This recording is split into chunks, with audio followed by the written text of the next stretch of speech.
Hey, Facebook friends. Yeah, everybody out there in Facebook land. I am here with Chris and Jen, and we'll probably introduce ourselves a couple times because I can see Facebook is still connecting, which is fine. So we are coming to you from California and Canada, and this is Peggy Hall from BeHealthyAmerican.org. And I just got a phone call from this amazing guy, Chris, in Canada, and Jen have been making waves, I'm going to say north of the border. And I am so happy to hear this because you don't want to be the lone voice in the wilderness, and even in Canada, it's even more amazing to me because we always think of Americans, especially in the West, like the Western part of the United States, like we're the cowboys, we're in the Wild West and we're not going to take anything from anybody. But I tell you, people are rolling over and just being so compliant. So what I want to do, Chris, is turn it over to you and let us know about your websites, what you've been doing. I want to hear about how you got the moms involved in particular and about your everything. So take it away, give yourself an introduction and let's hear what's going on. All right. Well, I'm Chris Sky, S-K-Y. You can find me on Facebook. This is my wonderful wife, Jenny. She was just saying, too, she's actually an American citizen from Texas. So we're a perfect example of Canada and the U.S. coming together, literally. So it's good. It works out really well. I was the one that was telling him, like, why is everybody at home? Like, in Texas, we would be outside with our guns. Exactly. Oh my gosh, that is so true. And so tell us how that unfolded. When did you guys get these orders? And tell me where are you exactly in Canada? Right now we're in just outside of Toronto. We live in a suburb called King City, which is about 30 minutes north of Toronto. So we're basically still part of the GTA. We do a fair bit of traveling. So when COVID was actually taking off around the world, we were in Asia, we were in Europe, we were in Italy actually just a few days before they locked the country down. We basically escaped right before it happened. But when we were there at the peak of the virus, I was going to the gym, we were shopping, we were going to restaurants, like everybody was living like it was normal. So when we came home and they were making such a big deal out of this COVID, we didn't understand why everybody was freaking out because we were at the so-called epicenter and everybody was cool. Then all of a sudden March came around and they did the lockdown. We were like 2 weeks to flatten the curve. I was like, this isn't going to be 2 weeks. This is going to be their way in and they're going to try to do a whole bunch of bad stuff to us over the next coming months. And they're going to use COVID as the excuse. Sure enough, they started locking down the businesses. That kind of scared me because in Canada, we rely on small business. Small business represents 70% of all Canadian jobs. 97% of all the businesses in Canada are small businesses. So if small businesses go away, our economy is done. So I started a Facebook group called Backtowork just to try to bring awareness to this. And that was around the same time that the protests started in Toronto. So I've never been to a protest in my life or anything, ever. We just heard that some people might be gathering in Toronto. So my wife and I went down there and sure enough, there was about a couple hundred people there. Some small news outlets were there and I did a small interview with one and then a couple people came over and said, you sound like you know what you're talking about, you should speak. And I was very reluctant. I didn't want to be in the public eye. I didn't want to speak to anybody. So I said no. And then my wife pulled me aside and said, you know what's going on. You know how to speak to people. You know how to get things done. She's like, you know what's going on. So if you don't speak and you don't do anything, everything that happens is going to be your fault. That's what she said. So I started speaking at the rallies and I became one of the main organizers and one of the speakers. And Backtowork took off online. So I made it into a nonprofit officially. And we have a program to help all the small businesses that are struggling in the Greater Toronto area and all over Ontario. I can explain it really quick. So people are scared of the government. They're scared of the bylaw infractions. They're not really scared of COVID. And they're scared of being alone and they're scared of the legal system. So I wanted to give them a program that provides them unity and the courage they need and the information they need to stand up, say, no, we're not taking this. We're going to make some money. We're going to keep our business alive and we're going to feed our family and you're not going to call us criminals for trying to do so, basically. So I set up a website called Backtowork, www.backtowork.bz, and it's for Ontario businesses. And we set up a fund there as well. So if a business wants to sign up, they put $100 into the fund and they sign up. I get an email with their name and their business and everything else, and I'm the only person that knows all the businesses in the network, so it's completely anonymous. Once I get their information, I contact them. I go to their actual business so I can see the specific layout, the type of business it is, etc. The first thing we do is go through their lease. In Canada, and everybody needs to know this, and a lot of people don't know this, about 1 out of 3 leases have a clause written in there that says if you're forced closed by the government, you are not responsible for rent during that time. Your landlord is not going to tell you. They're going to collect your money and they're going to tell you you owe rent unless you tell them, no, I don't. So that's the first thing we do. And that helps about 1 out of 3 people right there save their business, because if they don't have to pay their rent and they already laid off most of their employees and they're collecting unemployment, more than likely they're okay. The next thing we do is we go to the guidelines for their specific business. Using the actual guidelines and combined with their business type and the layout, I come up with an adaptive business model that allows them to generate revenue, even though they're technically not allowed to be open. So it's a balance between following the law to the best that they can, but also still being able to provide for their family. Now, we realize that some of these people are going to be on the cusp and they could get visits if somebody gives them a hassle, or they might do something else that makes them get a visit from a bylaw officer. It's inevitable eventually at some point. So we set up a legal team that looks after every business simultaneously in the network. So they have 24-hour contact. So if anybody gets any type of problem, they can call me, they call the lawyer. Finally, we have a legal fund that we set up for the businesses that the businesses themselves pay into when they join up, and that we get funded for private citizens and our initiatives like the medical exemption cards that we use that I'll talk about as well, to fund the legal fund, and it'll fully pay people's legal fees. So with all those things combined, it gave businesses that extra push to not comply. Everything we're doing in this entire campaign of ours is about united non-compliance to things that we know are not in our best interest for ourselves, our families, and for society. And closing down people's businesses en masse for a virus that has over a 99% survival rate is not a good trade-off. Especially when Chris, yeah, I just want to jump in because I have to say your tagline, United Non-Compliance, is just gold. That is brilliant, because those are the two things that we really need. We need to be united. And that's one of the messages that I share, because people feel so alone. They are afraid, and they are complying because their work operating out of fear, but they don't realize that they're actually making it, as I say, worse on themselves, because it's worse. And it's going to be even tougher down the road. So I love that united non-compliance. I love that it's anonymous, so that these businesses are not going to be targeted for, operating in, like you say, you're still operating, it's legal. You're helping them find out their lease, which is brilliant. I'm going to have to see if that, and anybody watching here, you business owners, dig into your lease. I don't know if that happens in the United States, or it's probably state by state. And the other thing you said was you gave them ways to generate income. Talk about that just for a few minutes, because I'm really curious. Is this like online business or delivery, or? Yeah, I'll give you a perfect example. Say there's a single mother that runs a salon. She's got a 3-chair hair salon. She's in a building. She's on the 4th floor of the building. And it's just a random unit in the 4th floor of a building. So I tell her, keep your door closed. Keep your door locked, turn the lights off at the front, but take appointments, stagger your appointments, so you can still see your clients. Your clients that are coming there are not going to rat you out because they want your service. And if you're doing one at a time and you have people waiting outside in their car or waiting down the road until you call them and you're ready for them, and they have to walk into a separate entrance, get in an elevator, go to the 4th floor, walk into the hall just to get to your place, the chances of you getting a visit from a bylaw officer are slim to none. Now, if a bylaw officer actually does show up, there's plenty of things you're legally allowed to be doing at your business.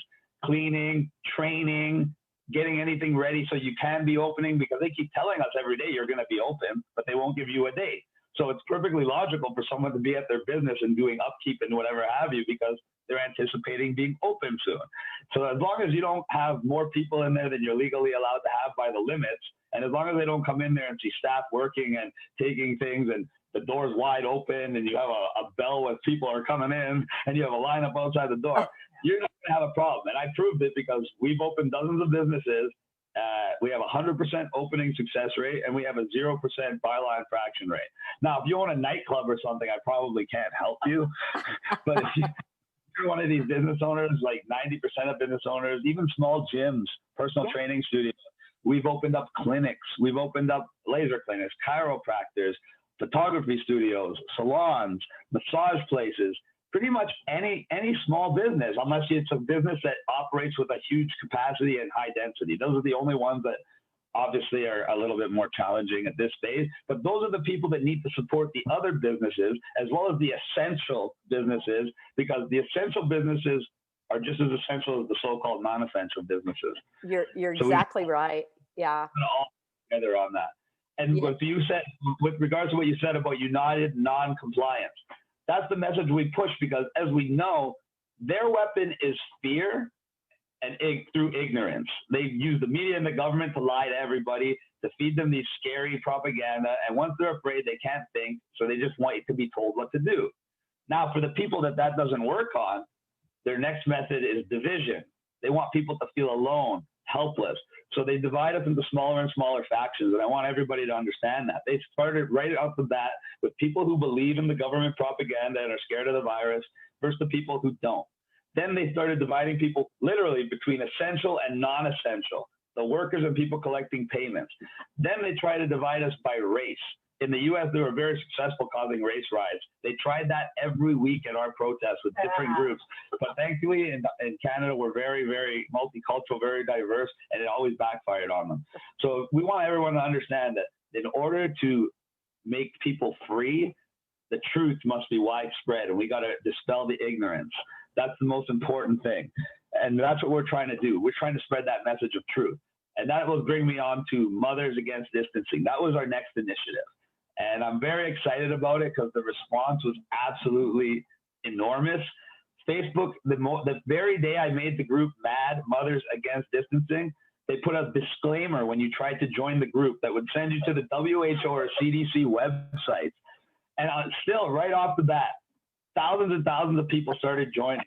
Within 2 weeks, my counter said I had over 25,000 member acceptances. Meanwhile, the member count was only like 6,000 according to Facebook. Then they just disabled all the counts whatsoever once I hit over 30,000 members. So we're around 35,000 members in about 3 weeks, international members, and they're all listening because everybody, even the mothers that buy the propaganda, even the ones that want to stay home, even the ones that want to wear the masks, do not want to send their kids to one of those schools. And I'm sure you can understand that. And that's why you did your mask thing. And I want to tell everybody, before I talk about mask, I want you to tell us how you stopped the masks, because I want to be able to do that here. And I want everybody to have that knowledge. Well, you know what, Chris, you and I are going to have to collaborate on the American side of this Back to Work. The name is brilliant. And the fact that you're actually helping people, really you're helping them legally, and you're helping them anonymously, and you're helping the people who need the services, and you're helping the owners who, put in their blood, sweat, and tears into their business. And this is one of the most common emails that I get, and I get thousands of emails, as I'm sure you do. This is one of the most common ones I get, is about the business. How do I keep it open? I'm being harassed. You're calling it the bylaw. We have, they call them inspectors here, like somebody coming, an inspector from the health office or something like that. So just to say, people in the US, that's what we call, we would call it an inspector, or they're more like mafia is what they are. I mean, I'll just call them that. So what happened here is, I live in Orange County, and Orange County is one of the smallest counties in California by geography. It's really small, but it's got one of the largest populations. So we've got almost, it's like, I'm just going to round it up to 3.5 million people. Since, they can play with the numbers, I'm going to play with the numbers a little bit. So it's almost 3.5 million people, which is bigger than a lot of states. Okay. This is Orange County. It's one of the healthiest counties because we live outdoors, you know, people exercise, they take care of their health. Yeah, you know, there's health resources available. There's healthy food. It's a very health oriented lifestyle. I mean, you know, right? The Housewives of OC or whatever, all those OC TV shows. It's a beach culture, laid back, easygoing. And we've had among the fewest numbers of cases and deaths. Let's set aside for a moment that we know those numbers are fuzzy, but yeah, we'll just enter into the fairy tale land, as I call it. But even in the fairy tale land, we still come out really, really well. So the other counties around us, like you've probably heard of Riverside County, San Bernardino County, Ventura County, they didn't have any mask requirement.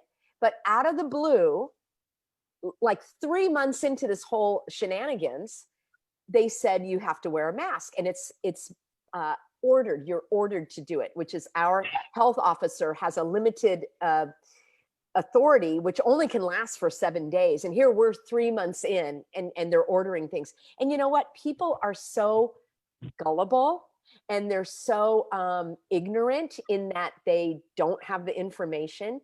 And because they're operating in fear, they never bothered to look into it. So I looked into it.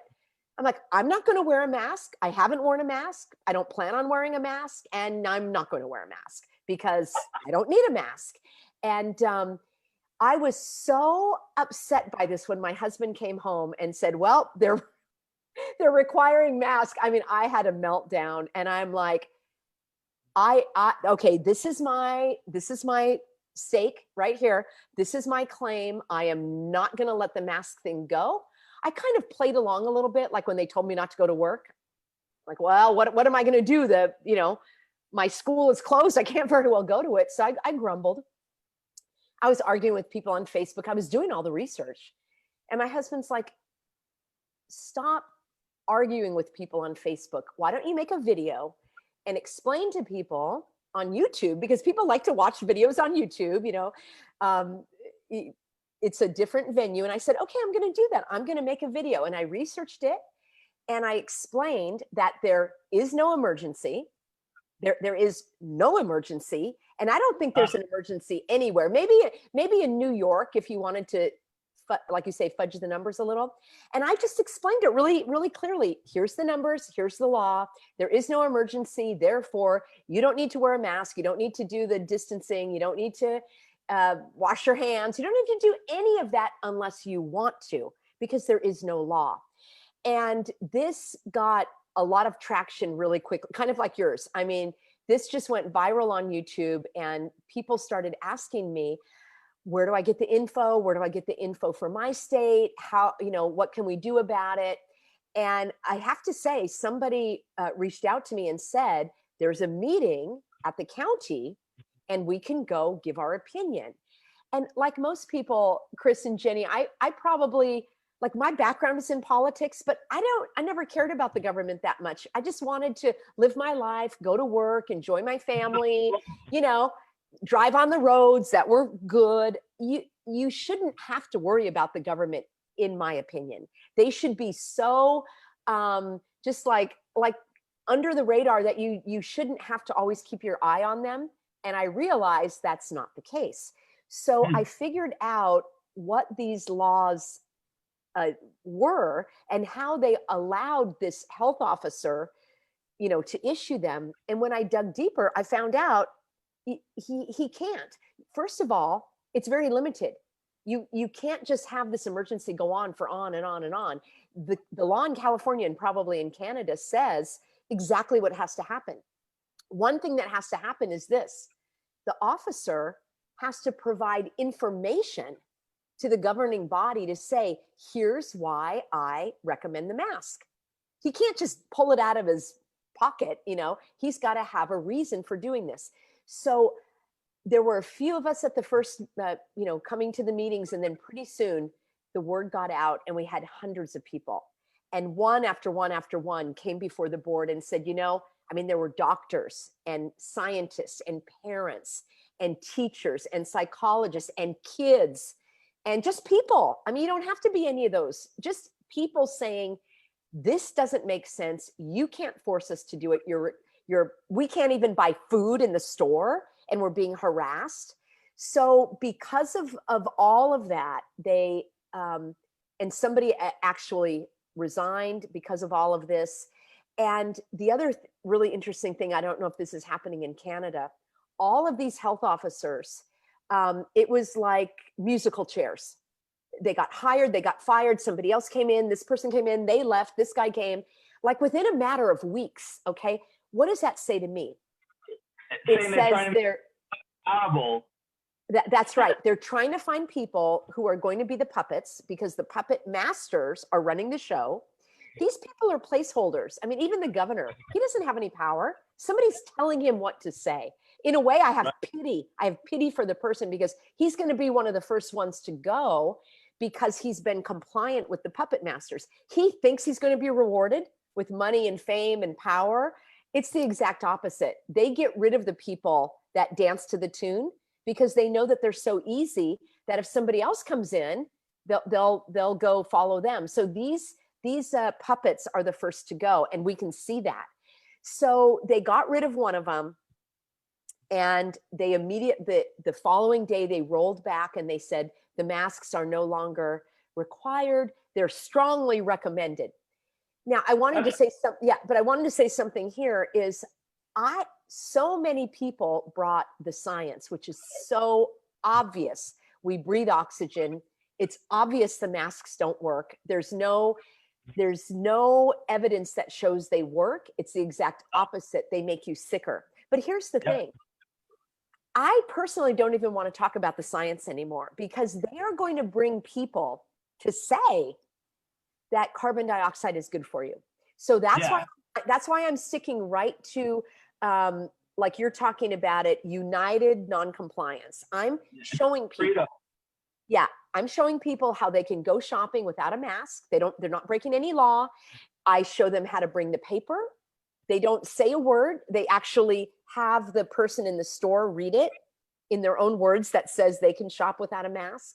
And then it really works. I've never had to wear a mask. And then I want to hear about your medical cards also. But so this is what happened in Orange County. The state of California still has no mask mandate.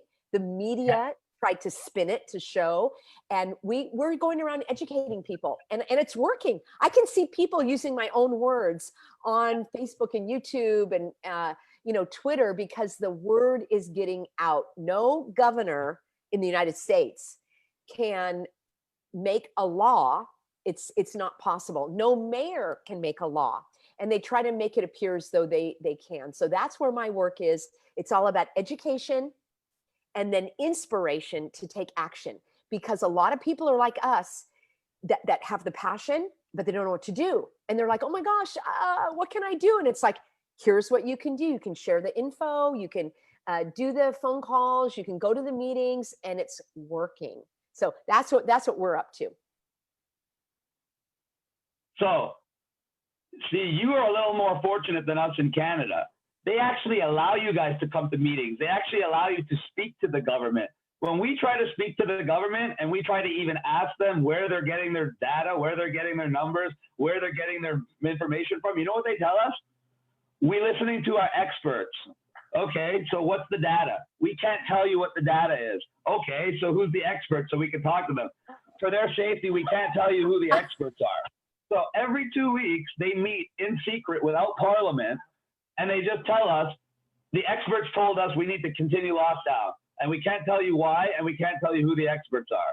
And everybody in Canada is just perfectly okay with that for the most part, except for people like us. So then when they said they're going to do the mask mandate, I already know. This is what my search says. I love it. Essential. That's not just a tagline. It's the 100% truth. See, when you got them to roll it back to strongly recommended for masks, that's fine. You can strongly recommend something. I will not oppose whatever you strongly recommend. However, the moment you make something mandatory and you force the people to give up their rights for no good reason, and there's no good reason to give up your rights, that's even right. a pandemic, no matter what they try, then you have already lost. Because the next thing is, mandated contact tracing. And now you've given up your privacy rights and you've given up your freedom of mobility. Why? Because they can't legally take it from you, but if they can get you scared and convince you to give it up yourself en masse, then they haven't taken it from you. You've given it to them. And then that's going to lead to mandatory vaccines, and then we have no more medical autonomy. So at that point, you've already complied with all their so-called new normals, and you've complied with their new normals in your mind in order to go back to normal. But if you comply with the new normals, that is your new normal. So we have to get that through to people's head. So as soon as they told us that they're going to do the mask mandate, I did a speech on Saturday. And just like you said, I said, that was my line in the sand. I literally drew a line in the sand. I said, this is where we have to stop it. But if we don't stop the mask, it's going to be the progression, as I said. So I told everybody, I had spoken with Rocco Galati. He has 40 years experience. He just filed the largest lawsuit in Canadian history last week, 189 charges against the government. I'm going to be doing a speech, speaking with him as well. But so me and him have been going back and forth about this whole issue, and I get legal advice and stuff from him. So with him in my corner, we knew that they have the medical exemption law for the masks. Why do they have that? Because the law is bogus. The law is not legal. So they have to provide you a legal exemption in order for you to be able to get yourself out of it. But in the media, they tell you that you really don't, and they try to trick you. So I gave a speech on Saturday, and I told everybody, all you have to do is go and say, I have a medical condition. Doesn't matter if it's physiological, psychological. They can't ask you what it is. They can't ask for proof, and they cannot deny you service under the Discrimination Against the Disabled Persons Act in Canada. So I said this to people. That very same night, one of our protesters went to the hospital for what she thought was a broken finger, and she went there without a mask, but she didn't say the line. She just told them, I'm not wearing a mask, too bad, and she videotaped it. So they made her look like she was aggressive, and they escorted her out.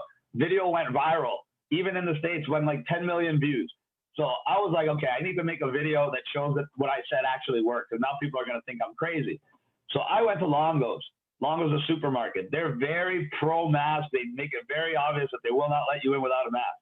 So I went in on video and I said, I have a medical condition. The girl physically tried to stop me from going in the thing by hitting me with her elbow and slamming the door on me. Oh my gosh. Yeah, it was ridiculous. I have it on video.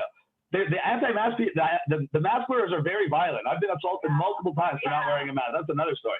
But I got into Longo's, security and everybody came, threatened me.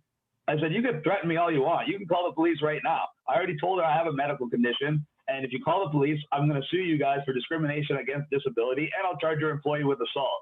So I grabbed what I needed, which was maple syrup, and I stood in line.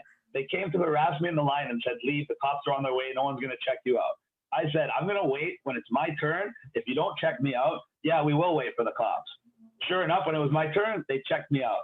The video went viral, as well as Letitia's. So that night, we did a video together like me and you are doing. And that's when I had, because on July 7th, the mandatory mask law became mandatory and law in all of Toronto, which is Greater Toronto area is almost 5 million people.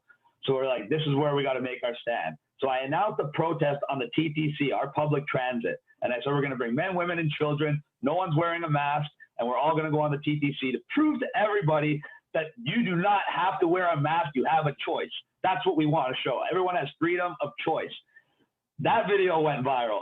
The city got so many calls from people trying to get us shut down that Mayor John Tory had to do a press conference live and tell everybody what we were doing was perfectly legal. They wouldn't be able to deny us service. And me and the protesters were going to have a nice ride on the TTC. Tuesday morning, July 7th, we went to go do the protest. It went off just as we thought. Got amazing mainstream media coverage. We got everybody to go on. There was no problems at all. And we proved that you do not need a mask. What happened next? Everybody started asking us how we did it. So I came up with an idea that we could make a campaign because we wanted to make MAD a registered charity, both in Canada and the US. So it's very expensive to do so. So we decided we were going to make these cards, medical exemption cards, because all they need to say is, I have a medical condition. The card, you don't need a card. The card can just be a little piece of cardboard if you want that says, I have a medical condition on it, because it's just about what it says. So they're educational tools of awareness to let everybody know that they have freedom of choice. And they double as a fact that they actually do work, because once you show people that card that says, I have a medical condition, they have to serve you. Today they ran multiple mainstream media and our biggest news outlets trying to tell people do not use the cards. They're fraudulent. They're fake. But what they leave out is they work because it's a valid reason. They don't need to be issued by the government for them to be working. And they admit that people are showing up to hospital emergency rooms with them and getting in and not wearing the mask because it works. So we made these cards. They started going around, and now people are going crazy for them. And what does that tell you? People do not want to wear the mask. People are not complying because they're scared of COVID. They're not complying because they think the mask works, which we all know a cloth mask does not stop viral transmission. They're wearing it because they're scared of the government and scared of the next person that's going to yell and scream at them. So we want to dispel that myth, because the only way we're going to win is united non-compliance. So along with the mask, along with the cards, we started getting people to film their experiences to show how they can get into the store without the mask. And we call it the Mask Off Challenge.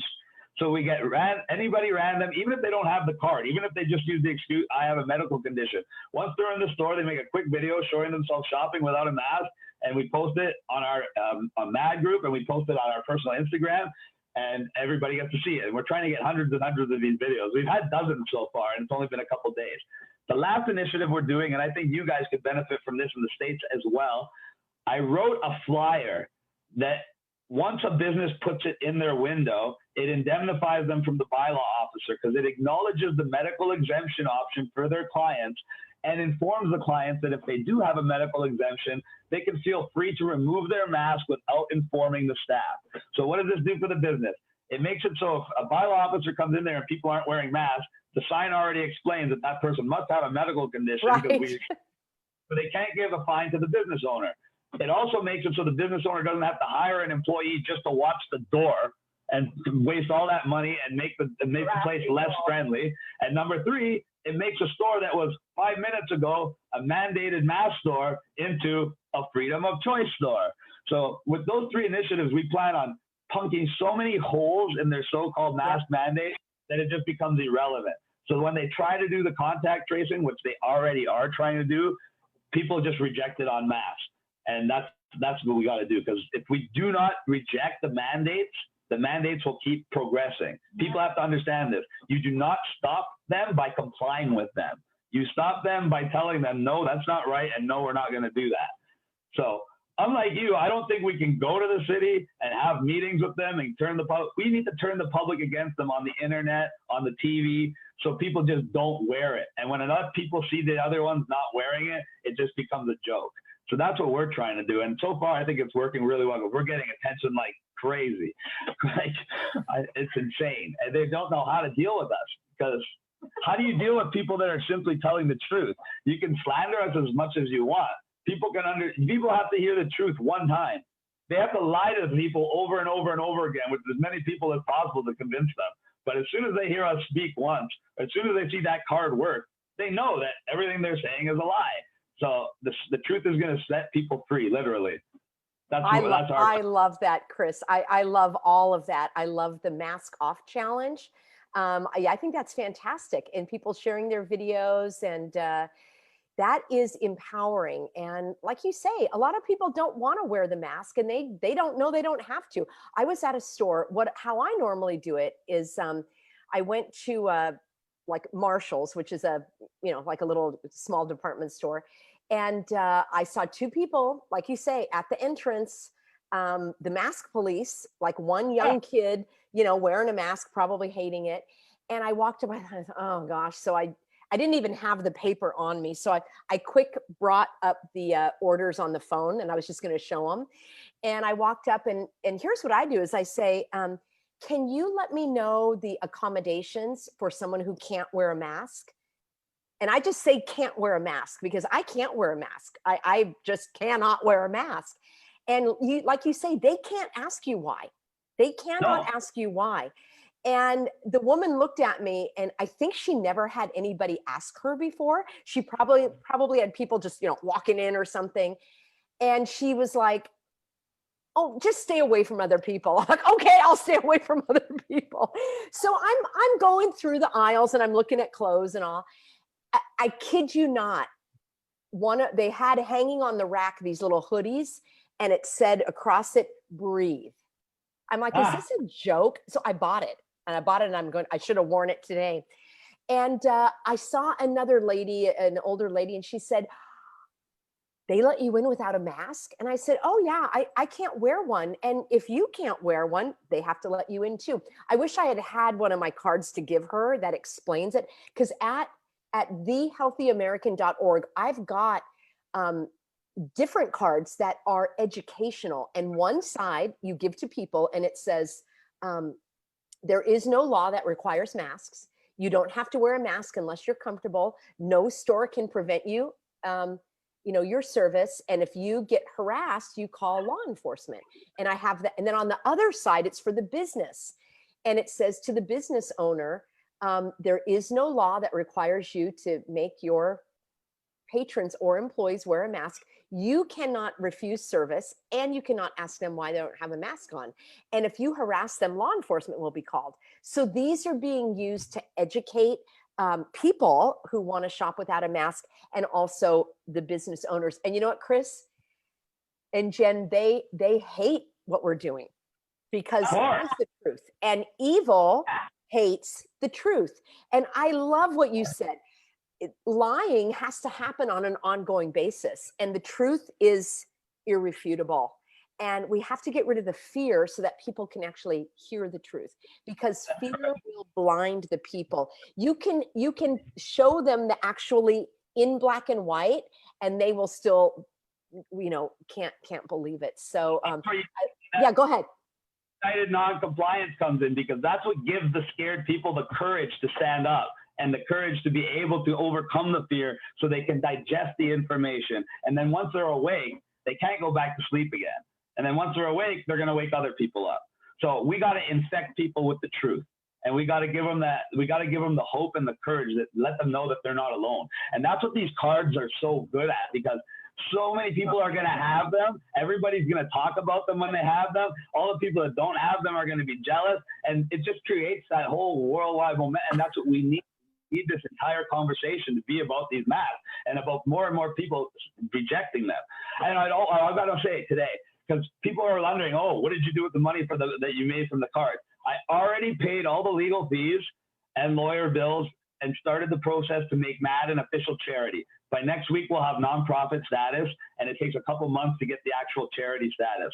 So we did that already for Canada. And the next step, since I have a wonderful American citizen of a wife, we're going to register MAD as a nonprofit and a charity in the United States, so we can officially join the two movements together. Yeah, so that's where the money. I love it. And since it's MAD, Mothers Against Distancing, what are some of the initiatives you're doing with the moms? Is it like the mask off and the cards?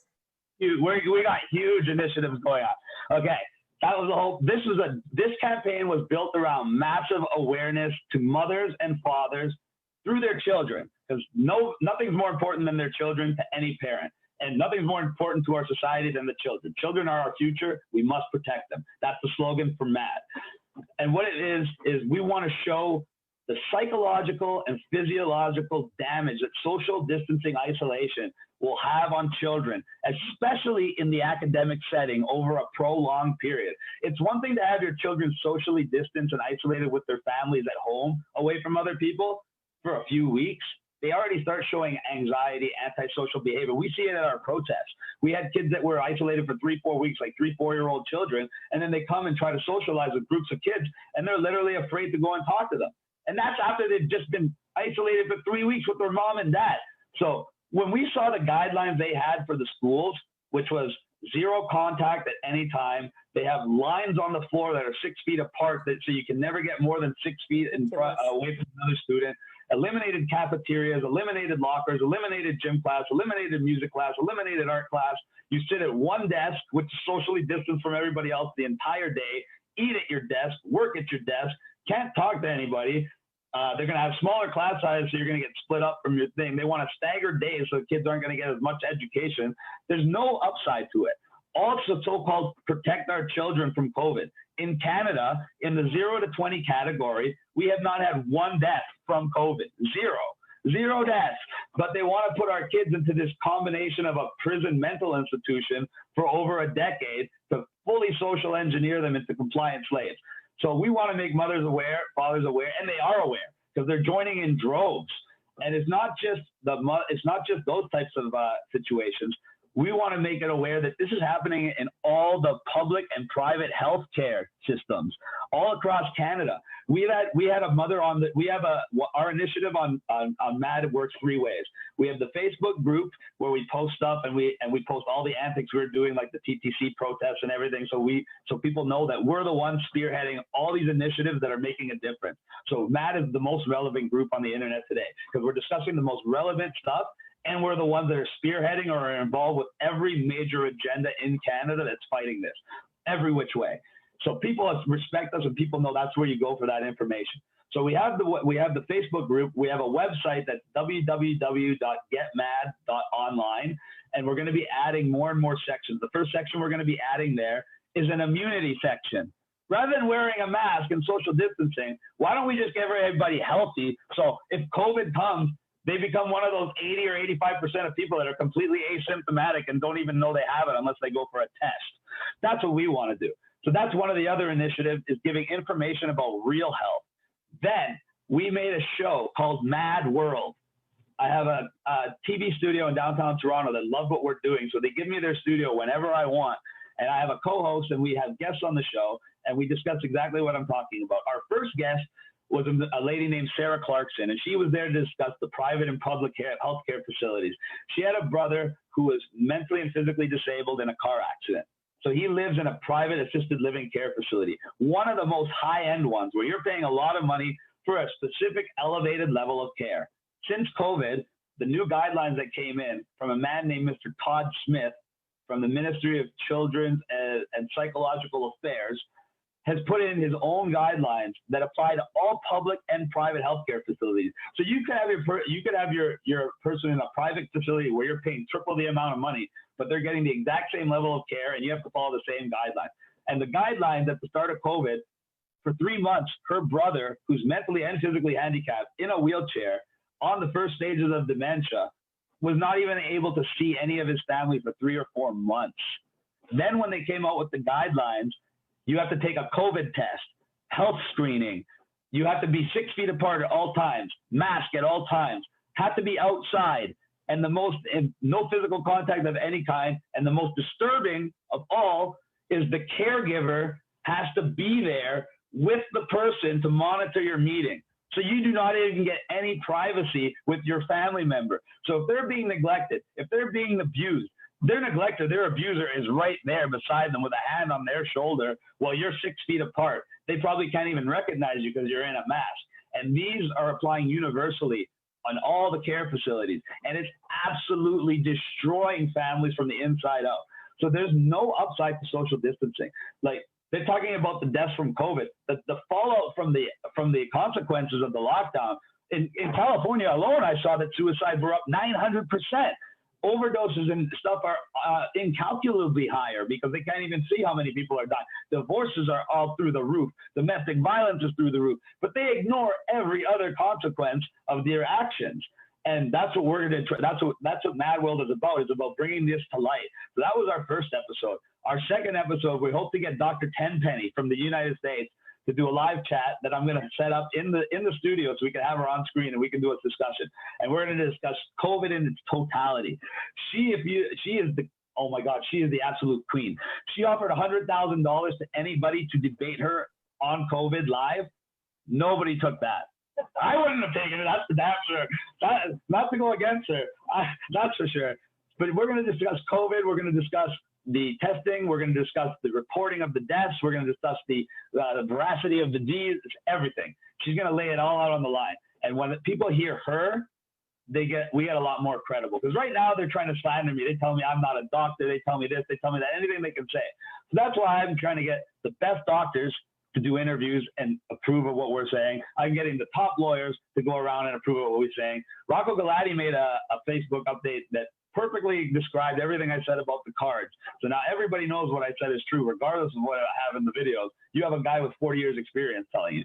So we're combining the most powerful resources in all the different areas we need to get that potent result and that potent public opinion. Because that's how we're going to beat this. Because they're using public opinion against us, and we got to turn it around. You said it exactly. You said it exactly, Chris. And I'm glad that we're kind of going to do the whole North American, you know, things here. I just love the way that you think, and you're so clear on your initiatives, and it's easy to follow.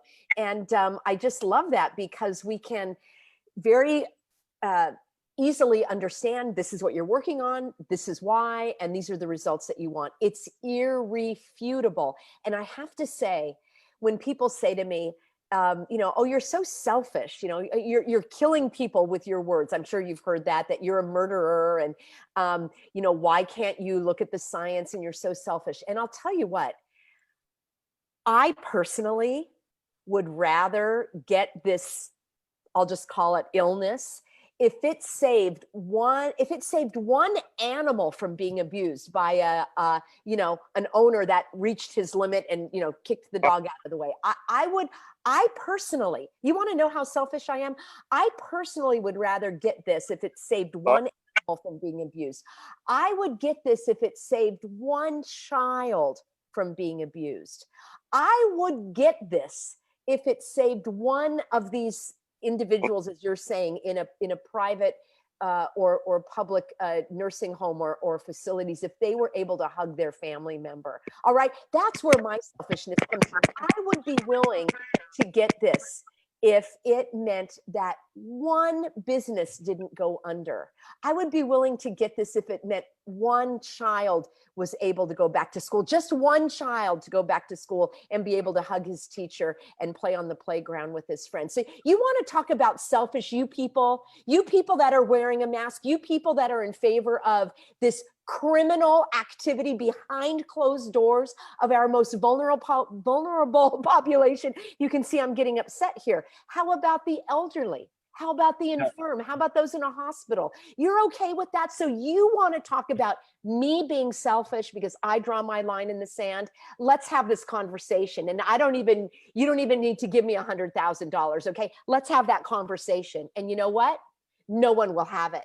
They won't have that conversation. They'll block me. And I don't even care, because they're not the ones I'm speaking to. We're speaking to those that are almost awake or who are awake and who are just saying, what can I do? So we're going to send them to MAD, and we're going to send them to the Back to Work. I mean, these campaigns are brilliant.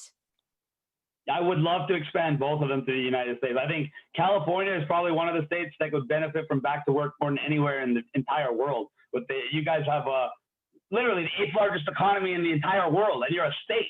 That's insanity. So the amount of businesses suffering there, compared, like Ontario and Toronto has more business than anywhere else in Canada exponentially, but compared to California, we're like a pinprick. So you guys have a big problem, but we might have a solution for you. And what is the solution that we've been saying? United non-compliance. And there's nothing better than uniting two countries together. And that's what we want to do. And we're going to make MAD. I'm going to try to do it just as early as next week, if I can get the funding, to start MAD as a registered charity and nonprofit in the U.S. So we can start doing joint initiatives, because everybody needs to wake up. We need to start getting MAD World on social media. People with millions of followers need to share these videos so millions and millions of people can get it. Our entire goal with MAD is that we reach enough people that by September, there is not a parent in North America that is crazy enough to send their child to school unless those schools are back to normal. In Ontario, they gave us 3 options. One option was back to normal. One option was staggered days with small class and social distancing. And the other option was homeschool, the online stuff that they've been doing. The online stuff is no good because it makes the kids isolated. The social distancing at the schools is the worst by far. But option number 1 was back to normal. They had to put it on the table because they know the people are already wanting that. So it's not going to be that hard for us to wake the people up for something they know is right, for something they want, and when it comes to their children. Because they might be so scared that they don't want to leave their house. They might even be so scared that they won't go open their business. But when it comes to the life and livelihood of their children, even the most compliant, even the most meek and mild will stand up and fight for their children. So once we reach, even if we can only wake up 1 out of 100, and that's a conservative estimate, once we reach 100 million plus, we have an army of over 1 million active, awake, ready to act people who, the most important thing is, are not afraid. Because once they are no longer afraid, they cannot be manipulated. They cannot be controlled. They cannot be told what to do. And they will get angry. They will get mad. And once you're mad, you will act in your own best interest. And that's what we want. That's why the slogan is get mad. Because when you're scared, you won't do anything. When you're mad, everybody knows when you're mad, you act. Whether it's acting up, screaming and yelling and waking people up, or it's something, you do something physical, you will act. So that's the entire point. Educate, make aware, show how ridiculous this is, show how damaging it is. We want them to be so aware that when they hear that propaganda on the TV, rather than get them scared, it just makes them mad. That's the whole purpose of MAD. And I think it's a perfect acronym. I think it's a perfect name. I think it's a perfect group. I think it's a perfect message. And I think it's absolutely going to be unstoppable. And it's going to galvanize this entire movement. And it's going to unite everybody together. Because nobody can say protecting the children is not a top priority. And they can't slander you about it. They can't call you selfish. They can't say anything. And as for those people that say we're selfish because we're not wearing the mask, or we're dictating this or that. No. We're advocating freedom of choice. That is the least selfish thing possible. We're standing up for your rights, your ability to make your own decisions, which is paramount to society. And what are we getting for it? Absolute backlash, absolute negative reaction, death threats, slashed tires, defamation of character. The list goes on and on. So what are we getting out of helping these people? We're getting negative consequences, and we're still doing it. And the best part is, we're not telling you not to wear a mask. We're telling you to do what you want. If you want to wear a mask, wear a mask. The problem is when you're telling us that we have to wear a mask because you want to wear a mask, that's absolutely ridiculous. So if you go to McDonald's and order a cheeseburger, do I got to get the same thing on it, or are you going to get mad at me? Exactly. Yeah, I love it. It's like, I'm like, hey, so if you go on a diet, I'll lose weight. I like it. I like it. Yeah. Mask works. Why do I need to wear one? Number one. Then they talk about the vulnerable and the sick.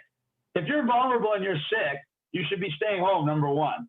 If you have to go out, number two, maybe you should get a medical respirator that actually has a filtration system that can actually give some form of protection from viral particles, protecting you and those around you. That would make sense. Even the WHO website says healthy people or asymptomatic people should not wear masks. Masks should be for caregivers or for people showing symptoms. And in those cases, they should be wearing medical respirators, not masks, period. But somehow, people cite the WHO as a source for wearing masks. It makes absolutely no sense. And it's because most people are just watching TV and they're not doing their own research. And that's exactly what it is. But there goes that argument for masks. Well, you're right. Yeah. That freedom of choice is not more important than being told, doing what you're told, period. Yeah, you're right. You're right. And I've said that too, Chris. Even if this was like the bubonic plague and people were dropping down left and right, you should have the choice if you want to get it or not. And you're saying the people that are sick and vulnerable, they're the ones that should be staying outside and getting their food served. We healthy ones should be able to go in the store and shop. Why should the ones wearing a mask go in the restaurant and go in the store and go in the hair salon? They're the ones that should be staying outside. They're the ones that should have a doctor's order to say that they are required to wear a mask, because those masks are nasty. Those masks are spreading germs, not me and not you. So they're the ones that should have a special, exemption to be able to wear a mask. It's the complete opposite. So I'm with you. I'm with you 100,000,000%. And I love that we're collaborating, because I want to do, cross-pollination and coordination and collaboration. We got to have these coalitions of groups that are working, like there's some groups that are super strong in the vaccines, and that's not what I've been working on right now, because that's not what I'm working on. But hop on board. Let's tackle that when the time comes. I mean, we've done a lot with the schools, because like you, we've got that same thing. We had another great victory in Orange County. So in Orange County, we had the, it's called the county the Orange County Department of Education, and then we have each, I don't know how it is in Canada, we have a state board of education, then we have, every county has one, and then the school districts have their own. And they all have boards that are, elected. And in the county level, they created a commission to study this mask and distancing and all of that. And they had experts. They had like you were saying, they had the medical and the legal and the psychological and the science and the educational. And they came back with their study. And the study said, go back to school as normal. There's no reason to do anything different. And then the Board of Education voted whether to accept that study. And they voted to accept it 4-1. And, the one person was wearing a mask who didn't accept it. Now, the school districts still have to decide what they're going to do. And even individual schools can decide, but this is a step in the right direction. We had people going to the meetings. I made a video that blew apart all of this. In the first place, it's just guidance. It's not even a law. And if it's not a law, I don't have to follow it. End of story. It might even be a good idea, but I don't have to follow it. And that's where my voice is coming out to educate people. You're right. They're getting intimidated. They're watching the news and they think these things are laws, and they're not. So we're focusing a lot on the school, and we're going to have a section on the website all about homeschool resources for people who don't want to deal with that anymore. So yeah, that's a really good idea. We were even looking into that possibility too. If everything blew up in our face and come September, they say, we're only doing social distancing in schools. We were looking at setting up an alternative schooling system, either by generating private homeschooling or just a private school system in general that wouldn't adhere to those guidelines. And I think the response is overwhelming, and I wouldn't even be able to keep up. Just like with the cards. I love it. Well, you know what, Chris, you have so much energy, and you just dive in and you start swimming. And that's exactly what needs to be done. A lot of people stay on the sidelines because they don't want to rock the boat, or, what if I get in trouble? I don't know how to do it. It's like, let's just do it. And you are really an inspiration to me. As I say, I just love how your ideas are so clear. They're so compelling. It's action that people can take. Some people don't know how to, write the letters. And like you said, you don't even get to speak in front of your public, officials, which is it always like that, or just because of now with this situation? They made it worse with the pandemic. And every 2 weeks they have to justify the emergency orders. Yeah. And every 4 weeks they got to reconvene to decide whether they're going to reopen Parliament. And every time they obviously extend the emergency orders without telling us why. This is how corrupt and unaccountable our government has become. We had one MPP, an independent named Randy Hillier, who supported our movement publicly because he voted against the lockdown. So we went and spoke while they were in session. We were speaking outside of Parliament. That's as close as we could get to them. Okay, we have to literally speak outside and hope that they hear us inside with the TVs running. So Randy Hillier came outside and he spoke on our behalf after we finished speaking, and he told us that he tabled an amendment called the Justification Transparency Amendment, which was supposed to force the government to provide the data to show why we were being locked down. Because if you remember, the whole reason we were locked down in the first place was flatten the curve. You heard that about 1 million times a day until they couldn't even lie about the hospitals being empty. In Ontario, in my province, which is the equivalent to your state, we have 493 hospitals. At the peak of COVID in April, we had about 1,300 people in those hospitals. That's like 3 people per hospital. By June 1st, we had around 250 people in those 493 hospitals.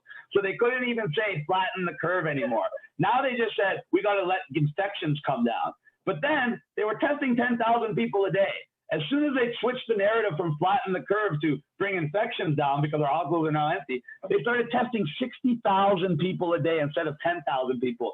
Then they started running headlines of how we're getting more and more infected people. Gee, I wonder why. You're doing tests that have up to a 50% false positive rate, and you're testing 600% more people, and then complaining that you're showing tests like false positive. Oh my God, it's ridiculous. So that's how they used to justify. So then we tabled that Justification Transparency Amendment. Guess what they did? They were supposed to vote on it on the Wednesday. They put it on the agenda at the last thing, Tuesday, right when the session was ending. And they called a secret ballot vote. So everybody just wrote yay or nay on a little piece of paper, threw it in a hat, and they counted the yays or nays. Guess what? So they used a secret voting method so you couldn't know who voted yay or nay. They voted against the Justification Transparency Amendment so they wouldn't have to provide the name of the experts or the data so they could just keep locking us down perpetually. So let's say that again. Our government voted against giving us the data and the experts for why they were locking us down.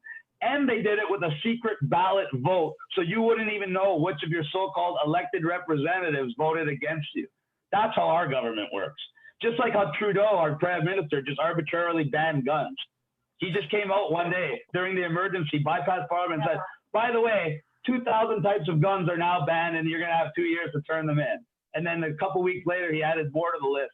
No input, no debate, no vote, no nothing. He just came out of his house for 10 minutes. Hey, everybody, by the way, banning guns. Peace. I'm going to the cottage. See you later. That's how it works in Canada, because Canadians have never seen a government that has done anything like really bad to them. In their mind, the government is their friend. The government is there to protect them. So if the government told them, if you walk on all fours all day, you won't get coronavirus, I think 85% of the population will be walking on their hands and knees right now. Wow, that is really something. Our governor, he tweeted that all of these bars and restaurants and gyms and all the businesses have to close again. Get this. This is just, this is crazy. So, when I hear this, I don't just go to the news because we know that the news is going to blow everything out. So I went to the actual governor website to look for this new law. And of course there isn't one. He just, like you said, okay, all the businesses close again. But guess what I found on the website? On his governor of California website, the month of July, he proclaimed, get this, Small Business Month. Small Business Month. We're going to celebrate the small businesses. And I don't even know if I have this up on my website. I would love to show it to you. I made a video about it. Small Business Month, that we need to stay, and he called it stay safe, stay local. Like, we need to support the small businesses and their employees. Oh, you mean the ones that you just stepped on? This is how sick and twisted it is. This is evil. And you know what? It's so ridiculous. I mean, a third grader could see through this. That's as bad as your guy coming out saying no guns. Well, I think the no guns is worse, but the whole principle. I got even worse for you from our government. So our second in command is a Deputy PM, Chrystia Freeland. First of all, she's appointed, not even elected. She is so corrupt. She just got paid to write somebody very famous's personal biography, Mr. George Soros. So George Soros is paying paychecks directly to our Deputy Prime Minister to write his biography for him. She's also an author. And in 2012, she wrote a book. And her book title is basically showing you what's going on right now. And she was in an article at the beginning of June stating that our reopening for Canada is going to take until 2021. And she was gushing about how it's going to be months and months and months before we open. And no one could understand why she had such a positive tone for telling us that we're going to be on lockdown. Her book she wrote in 2012 is called Plutocrats: The Rise of the World's Super Rich and the Fall of Everybody Else. So while she's putting policies in play that are destroying small business and sending companies like Walmart and Amazon to record highs, she's writing a book talking about the destruction of the middle class. And that's exactly what we're seeing. And every 2 months, I don't know what they did for you guys in California. Over here, they call it CERB payments, the unemployment, and they keep extending it every 2 months. And obviously, they're going to try to extend it indefinitely and call it a universal income and try to get as many people from that stable independent category to the government dependent category. Because once you're there, when they tell you wear a mask or download the contact tracing app or you're not getting your paycheck, most people will comply because they have no choice. And that's what we're seeing, and that's what we're trying to prevent. But just to go and show you that our government is just as corrupt as yours and just as controlled by these NGOs and these non-government people. It's absolutely disgusting, and they have absolutely no accountability to the normal people. In your case, though, you prove that they kind of do. And I wish we could replicate that here. But the only way we can replicate that here is by people just not doing what they ask. Yeah, I think I'll be curious. You know what, Chris, we should have another interview down the line, because I want to talk a little bit more about going forward and, you know, what's going to come up in the future, because you're absolutely right. These are all puppets. They are all, I call them placeholders. They were put in place on purpose, you know, by design. We have not had fair elections. I mean, I don't think ever. It's just more obvious now. They don't even hide it any longer. At least in the old days, they tried to make you think that you were, you know, participating. But, you know, this guy here that's running our state, he's the nephew of Nancy Pelosi, who really is past her expiration date in terms of serving in the, you know, in our government. And there have been four families that have run California. So, you know, it's like, remember that game where they call it whack-a-mole? One hit, you know, you hit one, another pops up, you hit it down. They're going to keep popping up. And even if we get rid of this governor, another placeholder is going to come in. So I want to wrap up because I do have another interview, but I would like to have another conversation and talk about what our society is going to look like. Because I have some ideas, and I want to empower people to not be despairing, because what you said is really important, and I hadn't thought about that. In the United States, we've gotten one payment, and some people didn't even get it because, like, if they are, you know, independent person who doesn't pay, or how should I say it? If they don't have money taken out of a paycheck, if they don't earn a paycheck, but they're a business, small business like me, you don't get it, because I didn't have it's basically our money that they gave back, and they didn't even give it back because, and because I'm a self-employed, I don't get any employment. So maybe that's lucky for me that I don't have to worry about showing a vaccine in order to get this money. But this is huge, what you just said. And I think people have been worried about, I can't go to the grocery store, I can't go to the doctor, I can't send my kid to school. But when it comes to, I can't get my money, we have to think of a new society where we don't have money, you know, or we don't have it as an important place as we do now, like barter and all. So I've been thinking about that, and I just love the way your mind works, and I'm sure you have. Can you give us like a 2-minute, like something hopeful for the future? Well, of course, we got all these initiatives going. If you looked at us 5-6 weeks ago, they had us painted as some fringe group, some racist far-right group. Yeah. It was ridiculous. They tried to do everything they could to ostracize us, to make people not want to listen to us and not want to hear our message. Now millions of people know who we are. Back to Work is taken off. When the second wave hits, which we all know is coming, like you said, they already started relocking down California. What do you think is going to happen in the fall when we have actual flu season and millions of people have been wearing masks for months, killing their friggin' immune system? Of course they're going to lock us down. And that's when Back to Work's going to shine, because that's when the desperation is going to kick in. And when people are desperate, survivability overcomes fear. And that's when the people are going to act. So I know that that's going to be successful. I know that we're going to reach a crazy amount of people with MAD. So going forward, people just got to understand that awareness works. We're waking people up. We're getting people mad. We're getting people to act. And we're going to get people to do what they need to do to protect themselves, protect their family, protect their children. And we're doing it with everybody's help. Everybody has to understand that they're all important in this. Everybody's voice is important. When you go around and you tell one person, that person's going to tell someone else. And that's how this works. That's how we infect the people with the truth. And we're making such headway. We're in the mainstream media every day now. They were trying to interview me all day yesterday. All different mainstream companies were trying to call me, message me, trying to get like a 20-minute interview about those cards just so they could try to destroy me. I sent a text message for their interview. One text.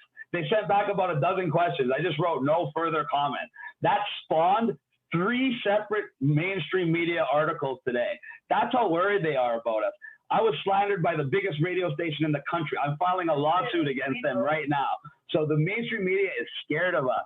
They know who we are. They know what we're doing, and they know what we can accomplish, especially when we work together. And my specialty is uniting people. I know how to talk to people. I know how to make them understand what's happening. And I know how to make them understand that the only way we go forward is together. no defunding the police, no racial tensions. Everybody come together because we have one goal. That goal is government accountability and getting our lives, our freedoms back, period. And that's something that applies to everybody, no matter who you are, how old you are, where you live, and we're doing it. So everybody's got to be happy about that. And when we talk again, I guarantee we're going to have more good news for you. I love it, Chris. That is just fantastic. So where can everybody find you? Give the websites one more time as we wrap up. My Facebook is Chris Sky, and I'll be back on there very soon. The groups are Back to Work on Facebook and MAD, M-A-D on Facebook. The websites are www.backtowork.bz. And then the MAD one is www.getmad.online. And yeah, we're going to be at Queen's Park on Saturday. We're doing our thing over there. On Sunday, we're doing a giant march all across Canada. Every province, every city is doing an anti-mask march. So I'm going to be speaking at the one in Hamilton because it's a city that's been trying to get a protest going and they've been having some tough time. So I'm going to bring a bunch of people there and help them out. So Sunday, I'm going to be in Hamilton with the anti-mask march, and we're going to keep this going. We're going to spread the awareness far and wide. We're going to educate people, wake them up. And more importantly of anything, we're going to get them mad at their government. Thank you. I just love that, Chris. And I want to tell everybody, it doesn't matter if you don't live in Canada. I want you to hop on board because I'm like you. I'm like all hands on deck. Everyone has a role to play, and not even, but most importantly, to educate one other person. I call that each one teach one. And then it expands. And even when you go into the store, even if they want to hassle you about not wearing a mask, you had an impact. That had an impact. So everybody, jump on board with Chris and his Facebook groups and the websites, and then stay tuned because I really want to expand the Back to Work to the United States, and we can start in California. And it's a really important. A lawyer willing to stand up to the government, and everything else I can put in place for you. I just love like it. And we can get people back to work. I've helped people that had already lost their home. They were about a week away from losing their business. Families with 2 young girls. And they came out, and when I showed them, they had that clause in their lease and that their landlord owed them about $7,000 and that their business was not going to close, and now they had money and they were going to probably get their house back. Just seeing how happy they were and seeing how their little daughters were not going to have to experience being so-called collateral damage to these government plans, that was everything to me. And I know if I can make that difference for that family, I can make it for thousands and even hundreds of thousands of families. And then when we save those millions of jobs and we save that GDP to our economy, we give the people the power they need to say no. And that's what we want. I love it. Just fantastic. Okay, well, we'll be signing off. Thanks everybody who joined us. And I'm at thehealthyamerican.org. So there's education and inspiration to take action. We are creating local groups in the United States. So even if you're not in California, if you are in Washington or Oregon, Arizona, Nevada, New Mexico, Florida, Texas, New York, any state, and if you want to serve as a person who can help coordinate, let me know. Hop online there at thehealthyamerican.org. We've got our Facebook group, which is The Healthy American with Peggy Hall. And again, we've got numbers that are growing. It's so important to have moral support. You are not alone. There are millions who stand with you. I know how difficult it is. Sometimes you get sick to your stomach going into one of these stores like, why do I have to do this? You have to do it. This is a war.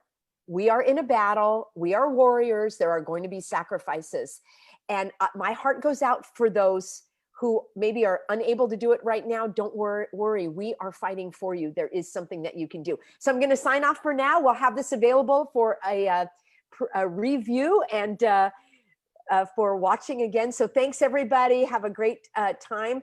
Keep up the good work, and we stand with you. Take care. Signing off now. Bye-bye. You're amazing. Thanks so much. You too. Take care, friends. Bye-bye.